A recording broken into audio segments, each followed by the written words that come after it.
everybody, this is Ron, and what we've got here is a service bulletin for you on filling the gaping holes when you sometimes cut through the throttle body. We know that that happens. All right, but when you do, what do you do about it? Well, in this case here, this is a throttle body for a 2006 Honda Civic. And you can see what the way this comes is this is the map sensor. I believe it's the map sensor anyway. I'm not sure. It doesn't much matter. So this mounts in here like this. You have to remove the screws to get to this area on this particular one. Now, this hole that I cut in here was a little wide. So what I did was, in order to make your JB weld not as liquid and still be as sticky and the same consistency, blah blah blah blah blah, is you take, when you mix it. See, I just use a little pad of stickies right here, sticky notes, to use as mixing boards for my JB weld. That way it's clean, it gets out of the way very quickly. So what you do is you make your JB quick now, not JB weld, JB quick.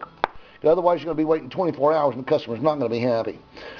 You take and you mix up your epoxy, and then what you do is you take this stuff here, which is the shavings from the throttle body. You can see that. But that's what that is. It's the shavings that come out of the cutting, and I have a lot of them laid all over the shop. So what I do is I just take a pinch of this and mix it in with the JB weld, stir it up, and what that does is it makes the JB weld stick to the throttle body better, and not pass through as wide an opening, all right, or hold better through wider openings, I should say. And these were pretty big. Now, with this one right here, since I have a sensor that mounts there, what I'm going to have to do is I'm going to have to get in here and clean that out once it sets up good, because you can see where it's at there. It's, yeah, well, anyway, that's what it is.